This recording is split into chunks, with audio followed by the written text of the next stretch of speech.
Hello students, welcome to Electron classes, one step ahead for learning, where we help you to achieve your goals. Students, last lecture में हमने discuss किया था chapter number 4 of class 10th chemistry, carbon and its compound. Okay, तो I hope आपने वो lecture देखा होगा क्योंकि उसमें मैंने आपको कंप्लीट थ्योरी पढ़ाई थी उस चैप्टर से रिलेटेड. ओके, और अगर आपने वो लेक्चर नहीं देखा है तो चैनल पर प्लेलिस्ट में वो चैप्टर ऐड हो चुका है, आप वहां जाकर वो चैप्टर देख सकते हैं. ठीक है, तो आज हम उसी चैप्टर से रिलेटेड प्रीवियस ईयर क्वेश्चंस को डिस्कस करने वाले हैं. Okay, so let's start. How many covalent bonds are there in the following compounds. यहाँ पर आपको कुछ कंपाउंड्स दिखाई दे रहे हैं बोर्ड पर, CH4, C2H6, CCl4, H2O. इनमें से आपको ये बताना है कि किन किन में कितने कोवेलेंट बॉन्ड्स प्रेजेंट है. ठीक है, तो कोवेलेंट बॉन्ड्स फाइंड आउट करने के लिए सबसे पहले आपको क्या पता होनी चाहिए, उनकी स्ट्रक्चर फाइंड आउट होनी चाहिए. ठीक है, मतलब आपको उनकी स्ट्रक्चर बनानी आनी चाहिए जो कि बनेगी इलेक्ट्रॉन डॉट स्ट्रक्चर की हेल्प से. ठीक है, तो यहाँ पर आपसे इलेक्ट्रॉन डॉट स्ट्रक्चर नहीं पूछी गई है तो आप डायरेक्टली उनकी स्ट्रक्चर, डायरेक्ट स्ट्रक्चर भी ड्रॉ कर सकते हैं. ठीक है, तो पहले मैं ड्रॉ कर रहा हूँ CH4 की स्ट्रक्चर जो कि होती है ये. यहाँ पर कार्बन से 4 हाइड्रोजन्स अटैच होंगे सभी सिंगल कोवेलेंट बॉन्ड की हेल्प से. ठीक है, ये मैंने आपको इलेक्ट्रॉन डॉट स्ट्रक्चर जब पढ़ाई दी थ्योरी सेक्शन में तब आपको बनाना सिखा चुका हूँ. ठीक है, तो यहाँ पर कितने कोवेलेंट बॉन्ड्स हो गए, यहाँ पर नंबर ऑफ कोवेलेंट बॉन्ड्स कितने हो गए, 4. 1 2 3 एंड 4. ओके, C2H6 की स्ट्रक्चर कैसी ड्रॉ होगी, यहाँ पर दोनों कार्बन एक दूसरे से अटैच होंगे सिंगल बॉन्ड से और बाकी के 3 हाइड्रोजन उनसे अटैच हो जाएंगे. तो नंबर ऑफ कोवेलेंट बॉन्ड्स यहाँ पर कितने हो जाएंगे, 6. उसके बाद चलते हैं CCl4 जिसकी स्ट्रक्चर बिल्कुल CH4 के इक्वल है. ठीक है, तो यहाँ पर भी नंबर ऑफ कोवेलेंट बॉन्ड्स कितने हो जाएंगे, 4 हो जाएंगे. यहाँ 6 थे, यहाँ भी कितने थे, 4. बात करेंगे H2O की, तो H2O की स्ट्रक्चर इस टाइप की होती है, दोनों हाइड्रोजन ऑक्सीजन से अटैच होते हैं. तो यहाँ पर नंबर ऑफ कोवेलेंट बॉन्ड्स कितने हो जाएंगे, 2 हो जाएंगे. ठीक है, तो अगर आपको स्ट्रक्चर पता है किसी भी कंपाउंड की तो आप इजीली फाइंड आउट कर सकते हैं that how many covalent bonds are present in the structure of that compound. Okay, next question है which of the following contains double bond. यहाँ पर कुछ ऐसे कंपाउंड्स दिए हुए हैं आपको, इनमें से आपको फाइंड आउट करना है कि गिवन कंपाउंड्स में से किस किस के बीच में डबल बॉन्ड प्रेजेंट है. वो एक डबल बॉन्ड भी हो सकता है, वो 2 डबल बॉन्ड भी प्रेजेंट हो सकते हैं. तो सिंगल डबल बॉन्ड प्रेजेंट होने के लिए आपको क्या पता होनी चाहिए, उसकी स्ट्रक्चर पता होनी चाहिए. तो पहले बना लेते हैं NH3 की स्ट्रक्चर. NH3 की स्ट्रक्चर होती है ये, यहाँ पर नाइट्रोजन से तीनों हाइड्रोजन सिंगल बॉन्ड से अटैच होते हैं और 2 इलेक्ट्रॉन लोन पेयर की फॉर्म में आ जाते हैं. तो क्या यहाँ पर कोई भी डबल बॉन्ड प्रेजेंट है, कोई डबल बॉन्ड यहाँ पर प्रेजेंट नहीं है. तो यहाँ पर आंसर क्या हो जाएगा, नो. ऑक्सीजन की स्ट्रक्चर, ऑक्सीजन ऑक्सीजन एटम दोनों आपस में डबल बॉन्ड से अटैच होते हैं. तो यहाँ पर डबल बॉन्ड प्रेजेंट है तो आंसर हो जाएगा यस. CO2 की स्ट्रक्चर बनाएंगे तो कार्बन से दोनों ऑक्सीजन डबल बॉन्ड की हेल्प से अटैच होती हैं. तो यहाँ पर क्या डबल बॉन्ड प्रेजेंट है तो आंसर हो जाएगा यस. HCl की स्ट्रक्चर बनाएंगे तो हाइड्रोजन से क्लोरीन जो है सिंगल बॉन्ड से अटैच होता है. तो क्या यहाँ पर डबल बॉन्ड प्रेजेंट है तो आंसर हो जाएगा आपका नो.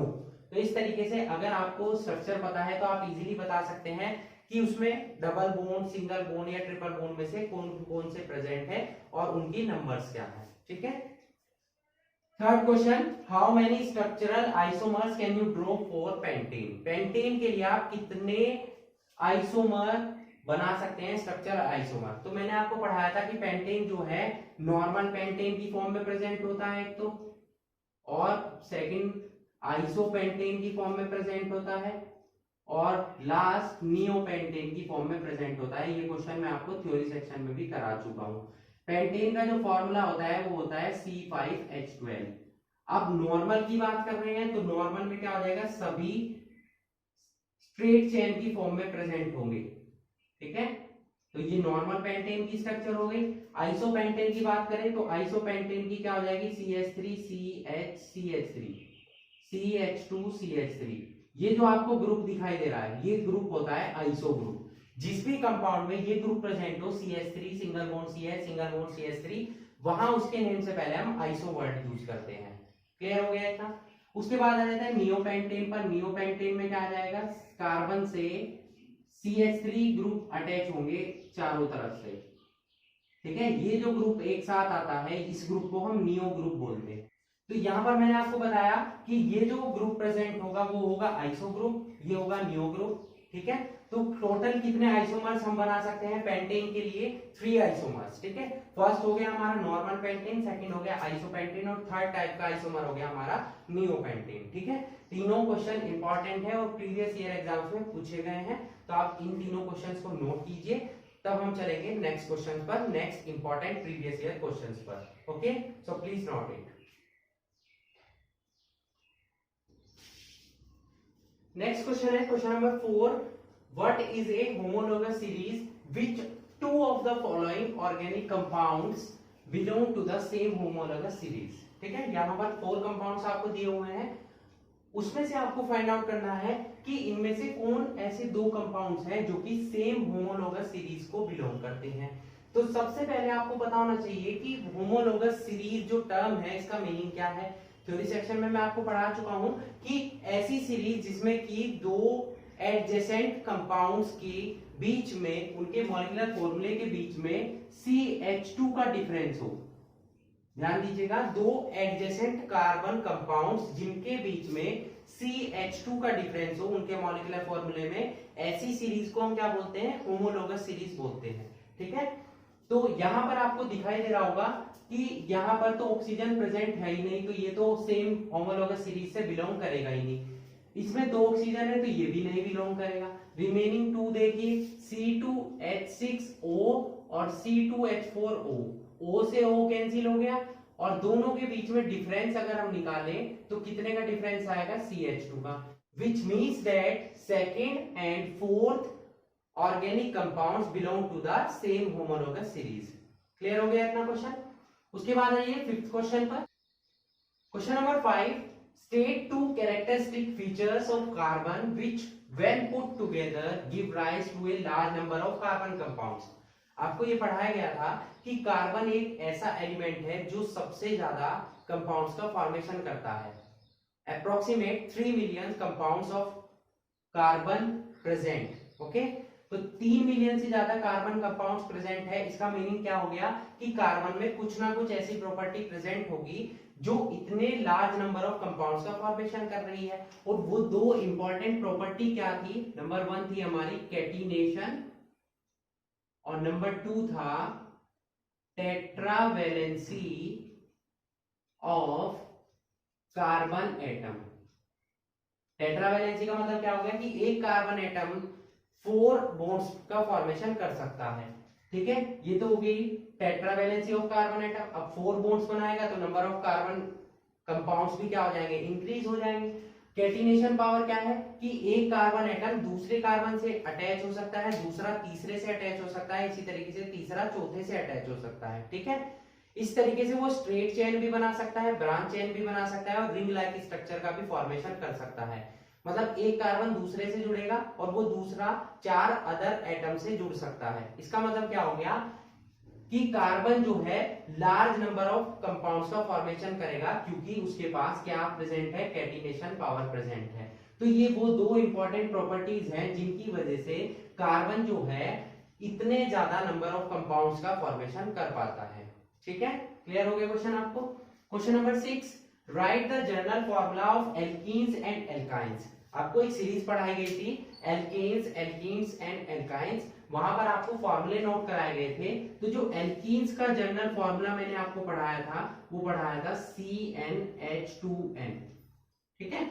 और एल्काइंस का क्या पढ़ाया गया था आपको फॉर्मूला, CnH2n-2, ठीक है। अब यहां पर अगर हम n की वैल्यू पुट करते हैं तो यहां पर n की वैल्यू कहां से रखना स्टार्ट करते हैं, n इज इक्वल टू 2, 3, 4 और यहां पर भी n इज इक्वल टू क्या पुट करेंगे हम, 2, 3, 4। अब आपसे क्वेश्चन में आगे क्या पूछा है, right the structure first member of the series. इस सीरीज की फर्स्ट मेंबर कौन कौन से होंगे, जब हम यहां पर 2 पुट करेंगे तो फर्स्ट मेंबर क्या आएगा, C2H4, फर्स्ट मेंबर ही हो जाएगा, ठीक है, जिसको हम क्या बोलते थे, इथिलीन गैस। और यहां पर क्या हो जाएगा, यहां पर क्या आ जाएगा, फर्स्ट मेंबर C2H2। जब यहां पर हम 2 पुट करेंगे तो 2 2 4 माइनस 2, ये कौन सी गैस थी हमारी, एसिटिलीन गैस। ठीक है, तो इनकी आपको स्ट्रक्चर ड्रॉ करनी है। तो यहां मैं स्ट्रक्चर ड्रॉ कर देता हूं। फर्स्ट हम स्ट्रक्चर ड्रॉ करें इथिलीन की। तो कार्बन कार्बन के बीच में डबल बॉन्ड और हाइड्रोजन सिंगल बॉन्ड से अटैच होते थे। ये तो हो गई किसकी स्ट्रक्चर, इथिलीन की। और अगर एसिटिलीन की बात करें तो कार्बन कार्बन के बीच में ट्रिपल बॉन्ड और हाइड्रोजन से जुड़ते थे सिंगल बॉन्ड। ये हो गई हमारी स्ट्रक्चर एसिटिलीन की।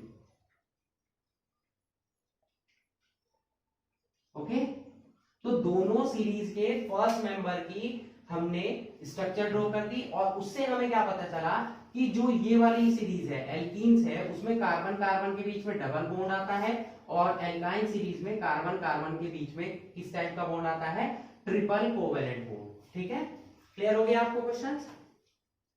ओके स्टूडेंट्स, तो आज हमने डिस्कस किए इंपॉर्टेंट प्रीवियस ईयर क्वेश्चंस, जिसमें मैंने आपको 6 इंपॉर्टेंट प्रीवियस ईयर क्वेश्चंस पढ़ाए हैं, और ये क्वेश्चंस आपके प्रीवियस ईयर एग्जाम्स में मल्टीपल टाइम्स रिपीट हो चुके हैं। तो आप इन क्वेश्चंस की अच्छे से प्रैक्टिस कीजिएगा, क्योंकि आगे आने वाले एग्जाम्स में भी इनके चांसेस है दोबारा से रिपीट होने के।